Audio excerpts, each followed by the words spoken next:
하나님이 야곱에게 이르시되 일어나 베델로 올라가서 거기 거주하며 네가 네 형 에서의 낯을 피하여 도망하던 때에 네게 나타났던 하나님께 거기서 제단을 쌓으라 하시니라. 야곱이 이에 자기 집안 사람과 자기와 함께한 모든 자에게 이르되 너희 중에 있는 이방 신상들을 버리고 자신을 정결하게 하고 너희들의 의복을 바꾸어 입으라. 우리가 일어나 베델로 올라가자 내 환난 날에 내게 응답하시며 내가 가는 길에서 나와 함께 하신 하나님께 내가 거기서 제단을 쌓으려 하노라 하매 그들이 자기 손에 있는 모든 이방 신상들과 자기 귀에 있는 귀고리들을 야곱에게 줍니다. 야곱이 그것들을 세겜 근처 상수리 나무 아래에 묻고 그들이 떠났으나 하나님이 그 사면 보울들로 크게 두려워하게 하셨으므로 야곱의 아들들을 추격하는 자가 없었더라.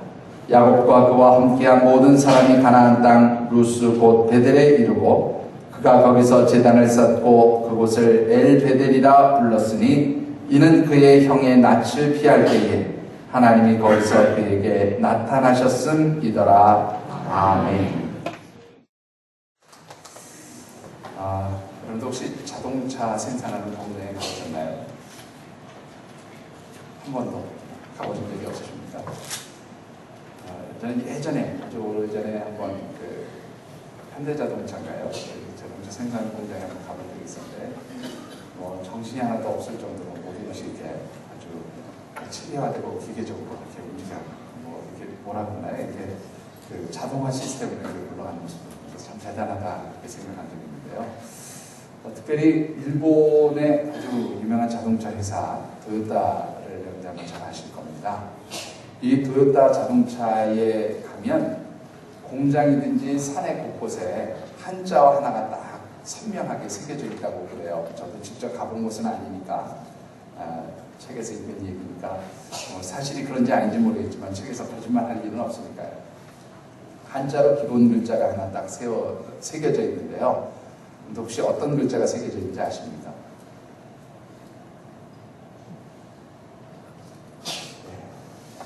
제가 답을 이미 다 말씀을 드렸는데 여러분들은 제 말을 잘 안 들으셔서 제 말씀에 이미 답이 다 있었거든요. 무슨 자 한자가 딱 새겨져 있어요. 모르시겠죠? 네. 기본 기자가 새겨져 있답니다. 기본 기자. 왜 기본 기자가 새겨져 있을까요? 기초, 뭐 혹은 기본 할 때 쓰는 그 기자 아시죠? 기초가 되다 할 때 쓰는 가장 기자. 왜 그 글자를 새겨 놓았을까요? 예? 혼자 얘기하시면 잘 못 듣습니다. 큰 소리로.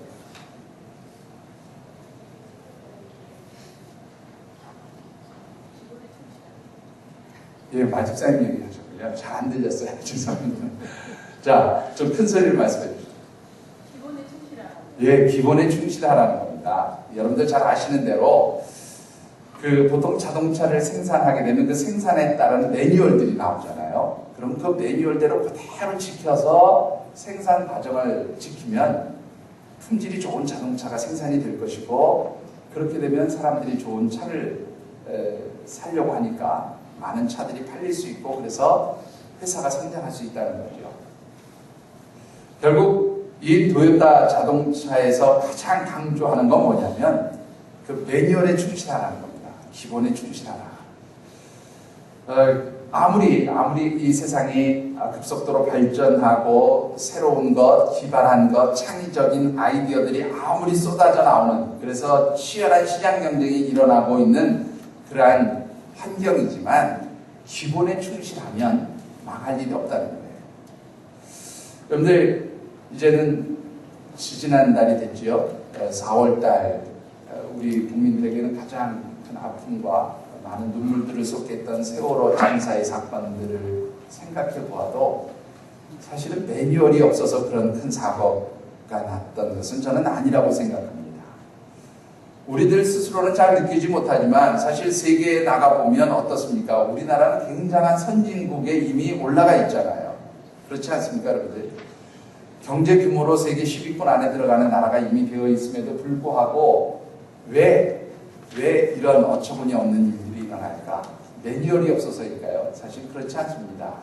중요한 것은 그 매뉴얼대로 충실하지 못한, 기본에 충실하지 못한 것이 문제다라고 그렇게 생각합니다. 매뉴얼에 충실해라, 뭐 다른 말로 기본에 충실하라라고 하는 이 말은요, 다른 말로 바꾼다면 처음 시작했을 때 결정하고 판단하고 또 혹은 다짐하고 생각했던 것들을 중요하게 생각하라, 그런 말이기도 합니다. 처음에 어떤 다짐, 어떤 생각, 어떤 약속을 가지고 시작했느냐, 그것을 잊지 말라는 거예요. 그것을 잊지 않을 때 실패하지 않는 삶을 살게 되어진다라고 하는 겁니다. 우리 2014년 5달을 보내고 이제 6월을 맞이하면서 이 2014년을 정말로 하나님 축복하시는 그러한 한 해로 살아가기 위해서 우리가 남은 이 후반부를 어떻게 살아야 할까? 6월 달에는 그 후반부를 어떻게 살아야 하는지 준비하는 달이다, 그렇게 말씀을 드렸습니다. 그래서 우리 2014년 6월에 묵상하는 말씀의 주제가 있죠. 여러분들 뭔지 기억하십니까? 이번에는 짧아서 기억하기도 쉬우신데요. 자, 우리 같이 한번 읽어보실까요? 자, 우리 6월달에 함께 묵상하는 말씀의 주제 같이 읽어봅시다. 시작. 한 번만 더 해보실래요? 후반전을 준비해야 할 때입니다. 2014년 7월을 후반부라고 보신다면 이 6월달은 그 후반부를 어떻게 준비하며 후반부를 어떻게 살아야 할까?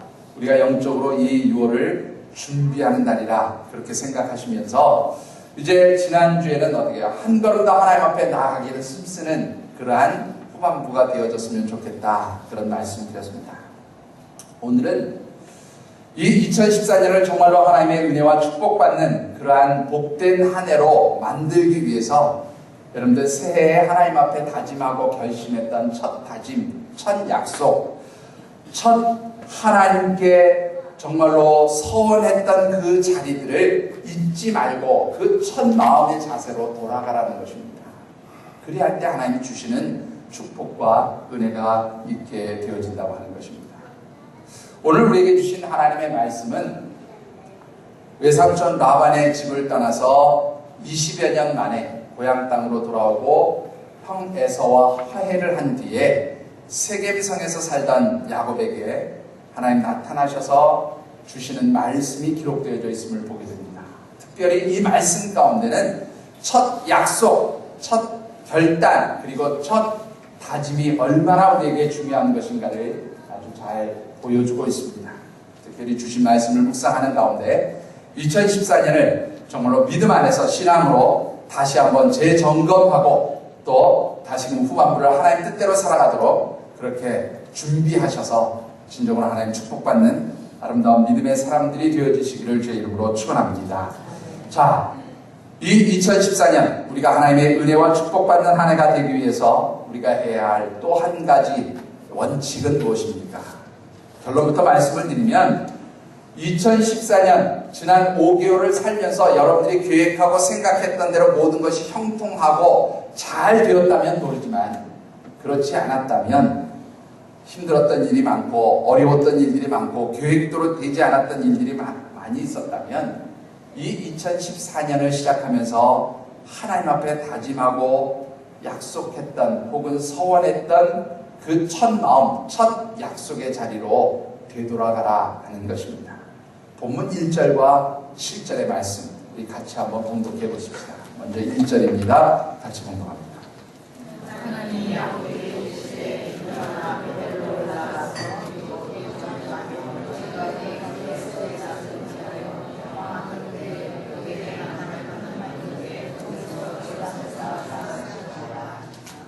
(7절입니다)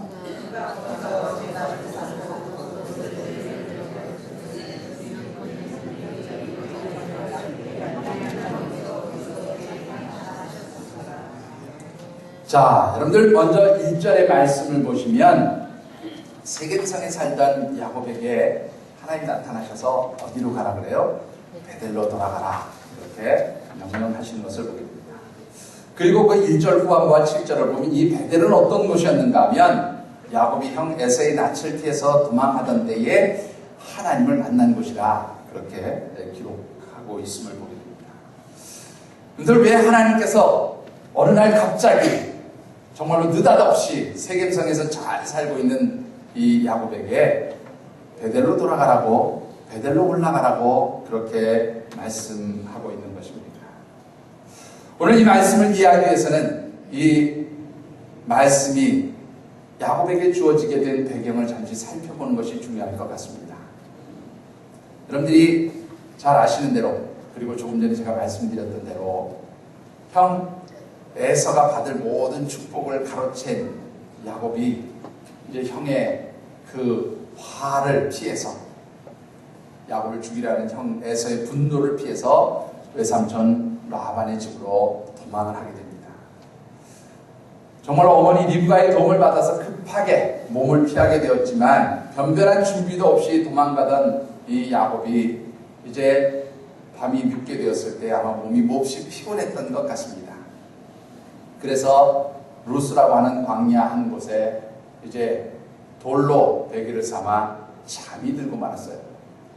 그런데 그 잠이 든 가운데 꿈인지 환상인지 모르겠지만 이 야곱에게 보여진 것이 있었습니다. 바로 하늘로부터 사다리가 하나 연결이 되어지더니 그 위로 하나님의 사자들이 오르락내리락 하는 것을 보게 돼요. 깜짝 놀라서 잠에서 깨어난 야곱이 이것이 하나님이 계신 곳이구나 하는 것을 깨닫게 되고, 그래서 자신이 베고 누웠던 그 돌에 기름을 붓고 하나님 앞에 서원을 합니다. 약속을 해요. 하나님, 내가 이 정말로 형 에서의 그 분노를 피해서 외삼촌 라반의 집으로 도망을 가지만 하나님 이 고국 땅에, 내가 이 고향 땅에 다시 돌아오게 하신다면 하나님 이곳에 내가 하나님 제단을 쌓고 이곳에서 하나님께 예배드리며 하나님을 섬기겠습니다. 그런 서원, 그런 약속을 하게 됩니다. 그리고 외삼촌 집으로 갔던 야곱이 20년 만에 이제 성공해서 금이환양 고향 땅으로 돌아오게 됩니다. 형 에서의 관계가 불편했지만 야복강에서 하나님께 기도하는 가운데 형 에서와 화해도 하게 되었고, 그래서 야곱은 이제 편안한 가운데 고향 땅에 돌아와서 세겜성에 들어가서 살게 되어집니다. 세겜성에서 한 10년 정도 갔을까요? 그저 평탄한 나날이라고 생각했던 이 야곱에게 큰 위기가 닥치게 되어집니다. 그것은 당시 이 세겜성이 가나안 원주민 하몰이라고 하는 족속 중에 세겜이라고 하는 그러한 족장, 추장이 이 성을 다스리고 있었어요. 그런데 이 야곱이 레아와의 사이에서 낳은 딸 디나를 이 세겜성의 족장 세겜이 보고 아마 반했던 것 같아요. 그래서 이 디나를 끌어다가 욕을 보이게 됩니다. 그 이야기를 들은 이 야곱의 아들들이 분노했어요. 화가 났어요. 우리의 누이 동생을 그렇게 함부로 욕을 보였다고 하는 그 말을 듣고 이 야곱의 아들들이 계략을 꾸밉니다. 그래서 세겜성 그 성주인 세겜에게 제안을 합니다. 너희 이 세겜성에 사는 모든 남자들이 우리처럼 하나님의 백성이 되는 증거로 다 할례를 받고 이제 그렇게 하나님 뜻대로 사는 그러한 민족이 됨을 고백하면 우리도 너희와 같이 통원하면서 이 성에서 같이 살겠다. 그렇게 이제 거짓 약속을 하게 됩니다. 그러자 이 세겜성의 주장 세겜이 이 야곱의 딸 디나를 아마 사랑했던 것 같네요. 그래서 성에 있는 모든 남자들이 다 할례를 행하고 이제 움직이지 못하고 누워있는 상태에서 야곱의 아들 시몬과 레위가 이 세겜성에 있는 모든 남자들을 다 죽이고 이 성을 무략질하게 되어집니다. 이렇게 되니까 이 야곱의 가정에는 큰 위기가 닥치게 된 거죠. 만일 여러분들 이 가나안 원주민들이 그러한 그 세겜성의 모든 원주민들과 그 주변에 있는 성읍들에 있는 가나안 원주민들, 브리스 족속들이 이 야곱의 가정을 공격하게 되면 막아낼 수 있는 도무지 방법도 또 대책도 없는 그런 위기를 맞이하게 되었다는 것입니다. 바로 이러한 때에 하나님께서 야곱에게 나타나셔서 베델로 올라가는 거예요.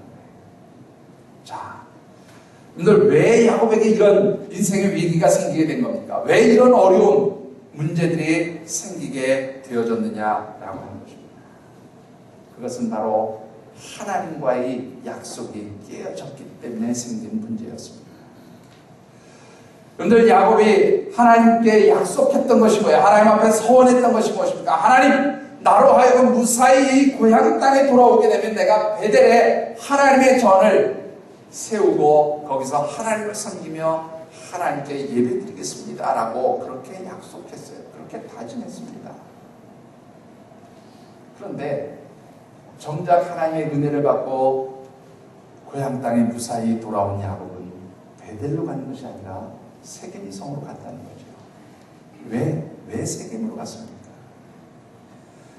여러분들 이 세겜은요, 기록을 보면 굉장히 물이 풍부하고 토지가 비옥했던 장소였던 것 같아요. 그래서 이미 많은 사람들이 모여서 살고 성읍이 만들어졌던 그런 장소입니다.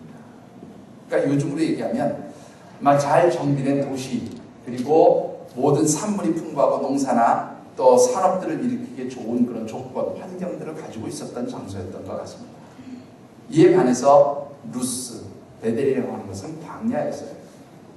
사막과 같은 곳입니다. 아마 이 야곱이 볼 때 좀 더 편안하게 그리고 좀 더 많은 소득과 열매를 거두기 위해서는 이 세겜성이 적절한 삶의 자리로 보여졌던 것으로 그렇게 생각했던 것 같습니다. 그래서 세겜성을 떠났던 거죠. 세겜성으로 갔던 거죠. 자, 문제는 이 베델과 세겜의 차이입니다. 베델이라고 하는 장소는 어떤 곳입니까? 야곱이 가장 힘들고 어려웠을 때 하나님의 위로를 받았던 장소예요. 야곱이 가장 힘들고 어려운 정말로 아무것도 가진 것이 없는 빈털터리로 그렇게 도망자의 삶을 살면서 외삼촌 라반의 집으로 가던 때에 하나님을 만났고 위로를 받았고 힘을 얻었고 격려를 얻었던 장소예요. 그러게 그것은 비록 황무지와 같은 곳이지만 하나님이 계시는 곳이었고 하나님이 축복하시는 자리였고 하나님과 교제하는 자리였다 그런 말입니다.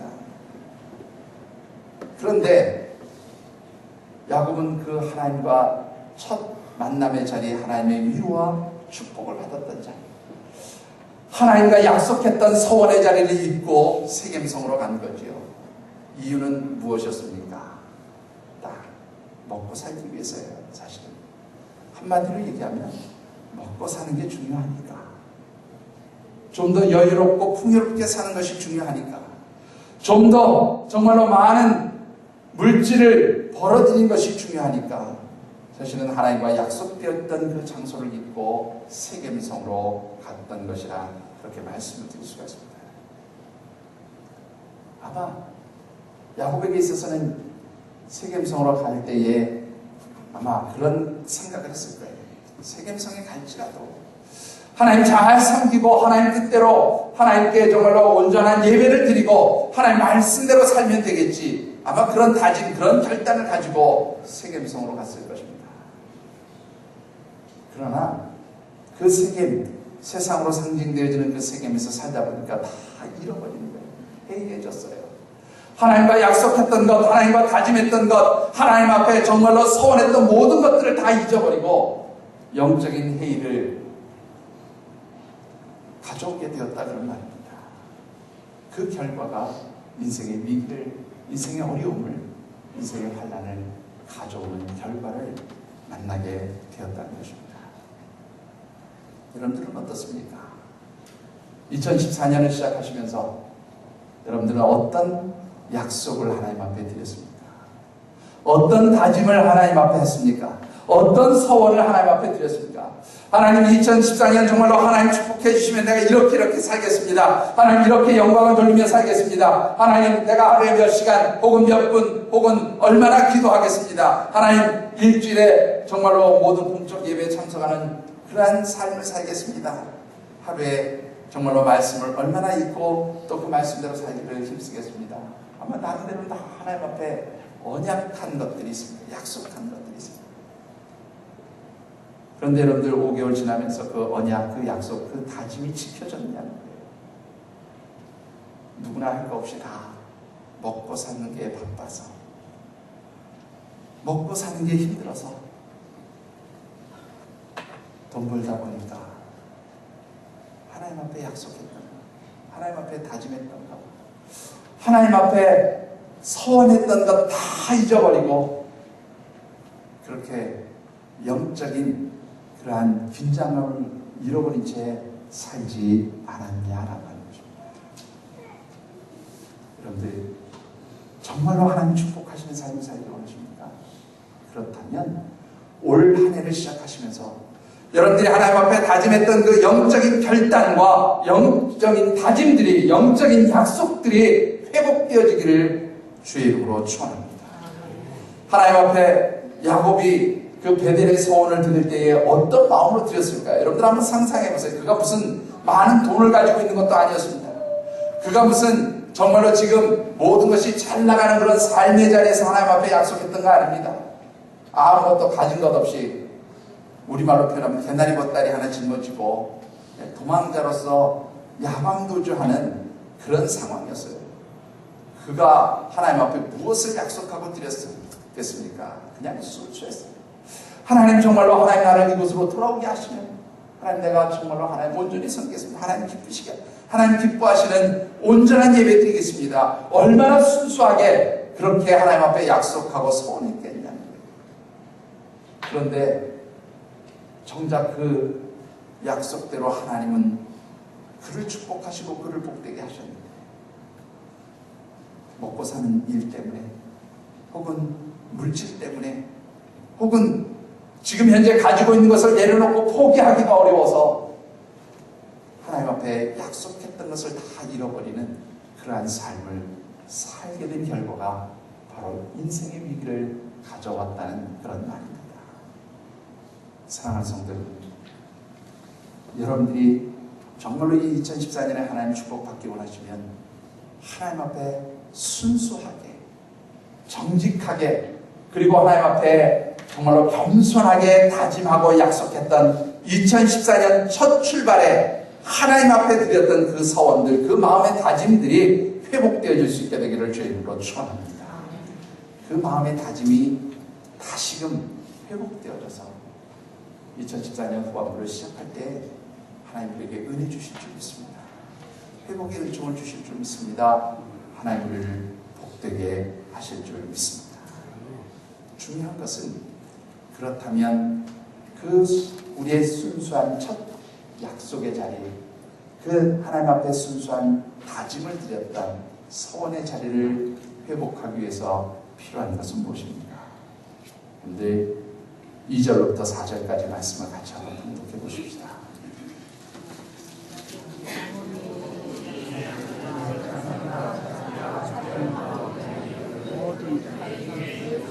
너희는 있는 삶과 그리고 정결한 너희들의 인간들을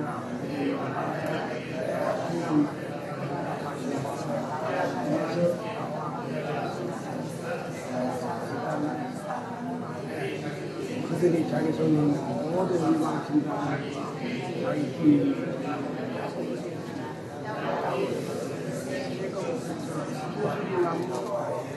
아멘. 근데 하나님께서 야곱에게 베델로 돌아가라. 네가 나하고 약속했던 그 첫 신앙의 자리, 첫 믿음의 자리, 첫 소원의 자리로 돌아가라. 그렇게 말씀하실 때에 야곱이 온 가족을 불러 모읍니다.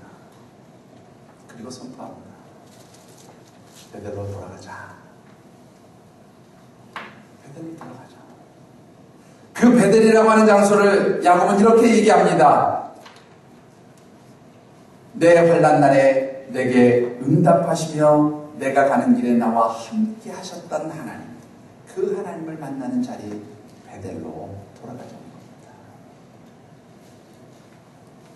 여러분들, 올 한 해 여러분들이 하나님 앞에 어떤 다짐과 결단을 하면서 하나님의 은혜를 구했습니까? 하나님, 내가 이러이러한 소원, 이러이러한 약속을 지키며 하나님 나와 함께 동행해 주시기를 원합니다. 하나님 나를 축복해 주시기를 원합니다. 그렇게 약속하고 다짐하지 않으셨는지, 하나님이 함께 해주시기를, 하나님이 은혜 베풀어 주시기를 그렇게 약속하고 다짐했지만 먹고 사는 문제 때문에 다 잃어버렸던 거죠. 그런데 야곱이 하나님의 말씀을 듣고 깨우칩니다.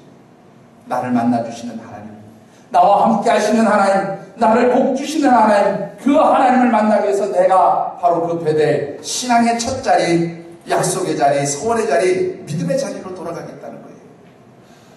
그런데 여러분들 여기에 전제된 것이 있음을 보게 됩니다.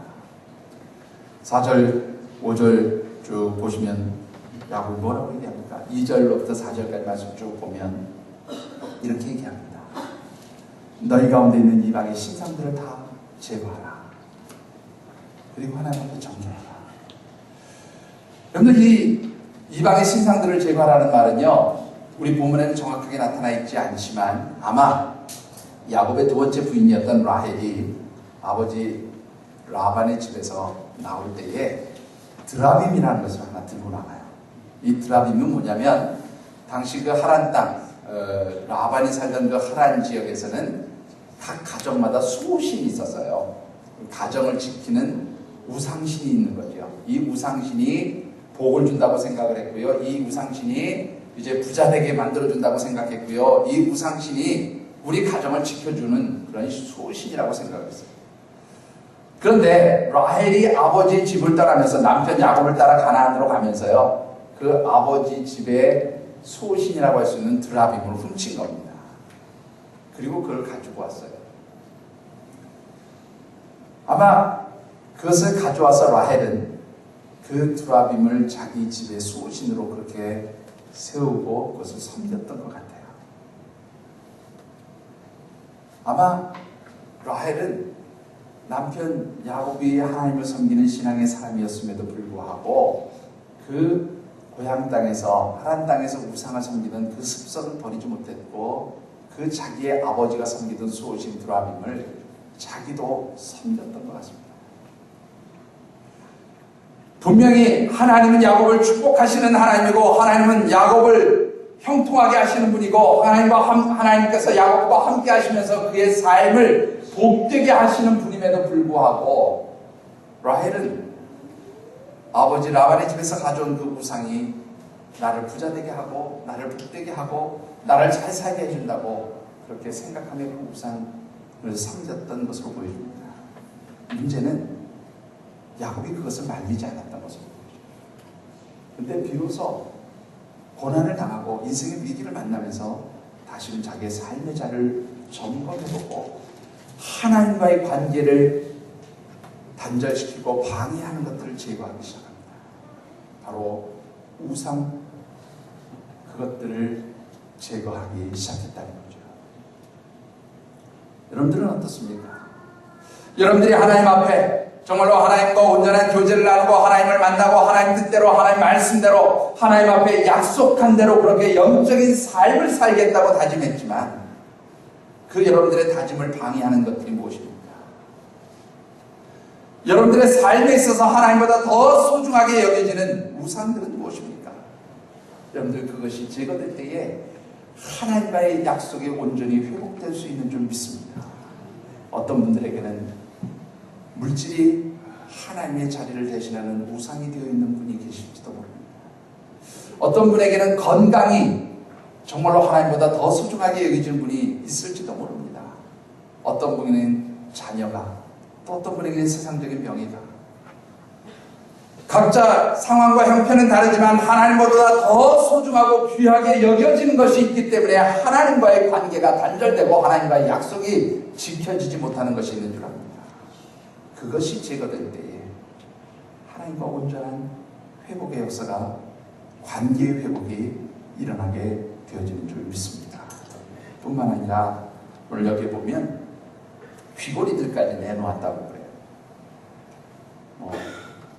여러분들 여성들이 다 귀걸이 하시면서 하나님 바로 섬기려면 귀걸이까지 다 빼야 되는가 이렇게 생각하시는지도 모르겠는데요.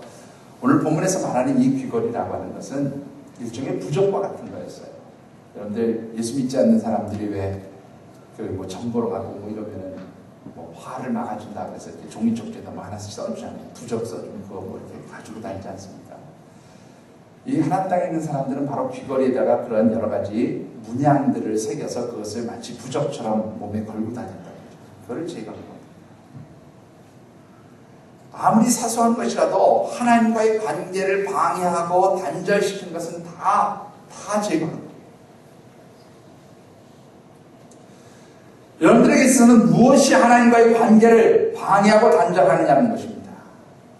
하나님보다 더 소중하게 여기는 것이 하나님과의 관계를 단절시키기도 하지만 때로는 나의 생각, 나의 선입견, 나의 판단, 나의 가치관, 내가 가지고 있는 그릇된 지식들이 하나님과의 관계를 단절시키고 방해할 수도 있다는 사실을 여러분들이 잊지 않게 되기를 바랍니다. 그래서 하나님과의 온전한 관계가 회복되기 위해서는 어떻게 해요? 버려야 돼요. 다 버려야 돼요. 포기해야 돼요. 내려놓아야 돼요.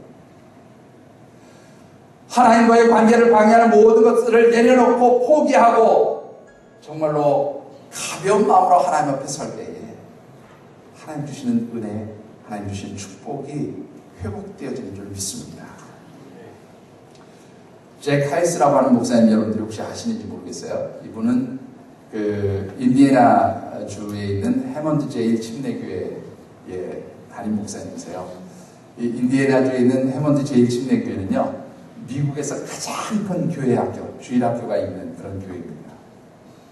이분이 쓴 책 가운데 성령님을 만나세요라는 책도 있어요. 여러분들 불안노소원에서 나온 책인데요. 한번 읽어보시면 영적인 그런 관계들을 하나님과 어떻게 맺을 수 있는가를 보여주는 아주 좋은 그런 지혜를 얻을 수 있는 책이라고 생각이 되어지는데, 이 잭 하이스 목사님이 한 번은 자기 교회에 와서 설교를 한 당시 부흥사로 유명한 1982년도인가 이분이 돌아가셨는데, 레스터 롤러프라고 하는 목사님이 있어요. 이분하고 이제 같이 교회에서 집회를 하고 이제 오하이오 주에 있는 교회들의 집회 인도를 하러 이제 가게 된 거예요. 근데 이 롤러프 목사님이 오하이오 주까지 가려면 너무 거리가 머니까 자가용 비행기가 있습니다. 이 자가용 비행기를 타고 나와 같이 오하이오 주로 갑시다. 그렇게 이제 잭 하이스 목사님에게 제안을 했어요. 뭐 얼마 좋습니까? 그냥 편안하게 개인 비행기 타고 가는 거니까 이제 그 말에 동의해서 두 분이 이제 이 롤러프 목사님이 조종하는 비행기를 타고 오하이오 주로 떠난 거예요. 비행기 안에서 여러 가지 신앙적인 경험, 영적인 경험들을 이렇게 나누면서 가다가 갑자기 이 롤러프 목사님의 얼굴이 하얘지면서 이렇게 얘기를 하는 겁니다. 큰일 났습니다. 큰일 났습니다. 무슨 일입니까? 나침판이 정상적으로 작동을 하지 않아서 지금 비행기가 제대로 날고 있는지를 잘 모르겠습니다. 연료가 얼마 남지 않았는데 만약 이 나침판이 제대로 작동하지 않으면 우리는 L이라고 하는 호수 위를 날고 있을 때 저 호수 위에 불시착해야 될지도 모릅니다. 그렇게 이제 아주 위기를 이야기하는 거죠. 여러분들 비행기 타고 비행기가 만약에 연료가 떨어져서 불시착한다. 그것도 착륙할 장소가 없어서 호수 위에 그냥 내린다고 하니까 죽는 것처럼 생각되지 않겠어요? 이제 카이스 목사님도 갑자기 불안한 마음이 생긴 거죠.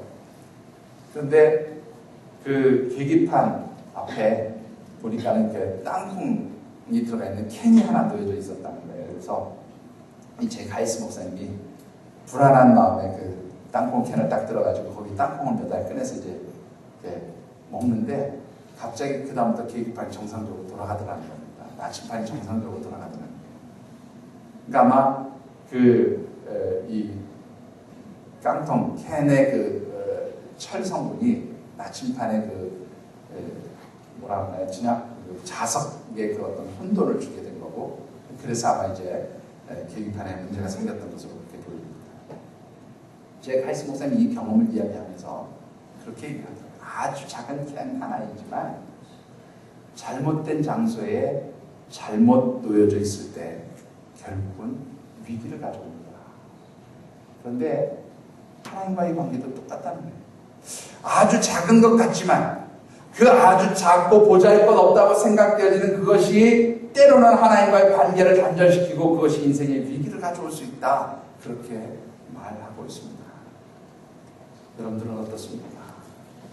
여러분들의 인생에서 하나님과의 관계를 방해하고 하나님과의 온전한 교제를 막는 그 모든 것들이 무엇이든지 그것을 내려놓고 치우고 버릴 수 있게 되기를 주의 이름으로 축원합니다.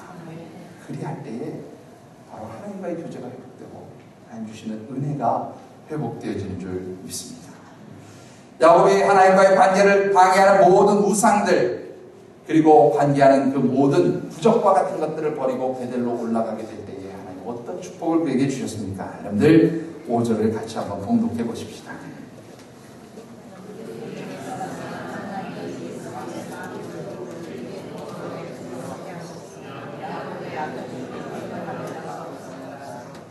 아멘. 여러분들 34장 30절 한번 같이 봉독해 보시겠습니다. 34장 30절.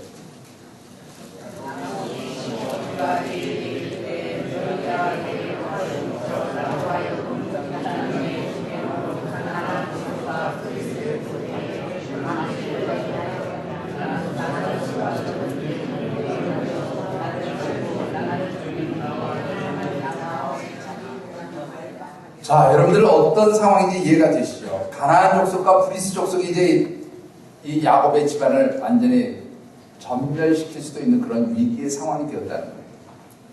그런데 여러분들 정작 어떻게 됩니까? 하나님과 관계를 방해하는 모든 것들을 다 내려놓고 베델로 올라가게 될 때에 5절로 돌아가서 보시면 뭐라고 그랬어요?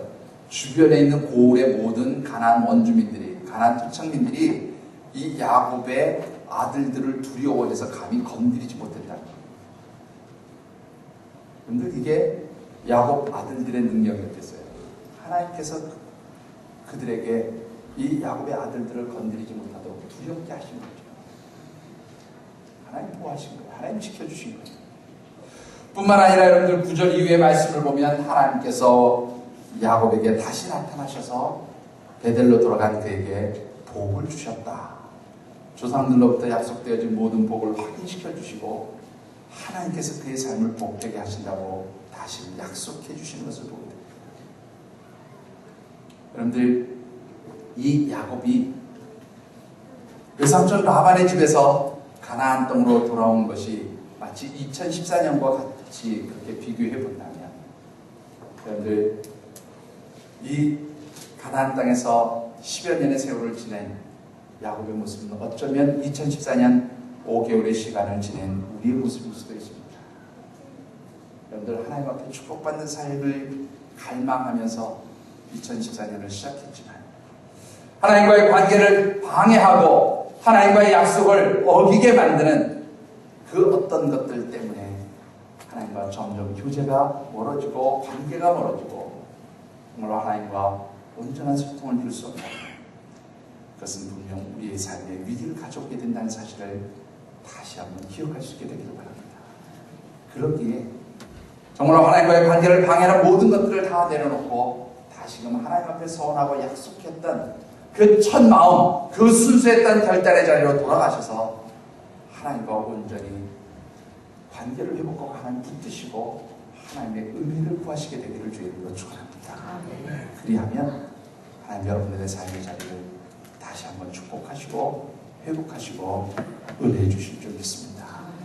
이 귀한 결단의 마음으로 다시금 2014년 후반부를 준비하시는 믿음의 성도들이 되어주시기를 주의 이름으로 축원합니다. 기도하겠습니다.